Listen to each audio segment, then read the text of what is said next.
Le rendez-vous de l'économie circulaire du Grand Paris s'est tenu au Palais Brongniart, dans la capitale, le 28 octobre dernier. Organisé par la mairie de Paris, il s'agissait d'une journée point d'étape sur les actions des collectivités et des acteurs du territoire parisien, essentielles au développement de l'économie circulaire. Je me réjouis que nous décidions d'entrer dans nos politiques économiques pour modifier à la fois notre système de production et notre système de consommation. Nous produisons des objets, nous les consommons et nous les jetons. Ça, c'est l'économie linéaire.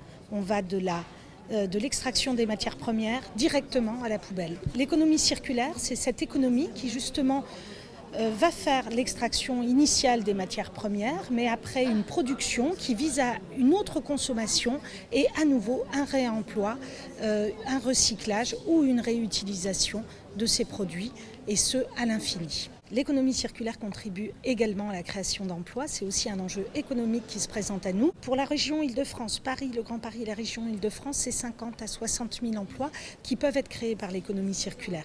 D'autres personnalités politiques investies dans l'économie circulaire étaient aussi présentes. On est à la bourse et on parle d'économie circulaire. C'est quand même un sacré beau symbole parce que la bourse, c'était l'économie d'hier finalement, c'est l'économie linéaire, capitaliste du XXe siècle. Et il faut aujourd'hui inventer l'économie du XXIe siècle. Pour ça, il faut les outils d'aujourd'hui. Ça veut dire qu'il faut mettre en cohérence l'ensemble des politiques publiques. Il faut avoir une approche globale de tout ce qui est fait aujourd'hui par les citoyens, par les associations, par les collectivités, y compris l'État, pour l'économie circulaire. Cette deuxième édition proposait de mettre en avant les porteurs de projets d'économie circulaire applicables en région parisienne, avec une remise de prix d'un montant total de 45 000 €. L'appel à projet était exclusivement réservé aux associations, comme celle de Ripper Café Paris. Un Ripper Café, c'est un lieu d'échange, un lieu de transmission, un lieu de solidarité et de convivialité. Mais aussi, c'est le sourire de la personne qui va partir avec son appareil réparé sous le bras.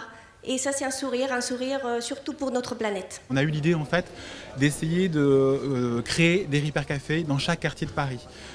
C'est un gros travail, en fait, un travail de terrain qu'on avait essayé de mettre en œuvre il y a déjà 2 ans, au moment de notre création. Et malheureusement, on n'a pas réussi, notamment parce que par faute de temps, on était tous bénévoles. Et aujourd'hui, donc, grâce au prix, on va pouvoir salarier une personne et faire ce travail de terrain. Une journée portant sur les solutions permettant de construire un futur plus sain et plus sobre en énergie.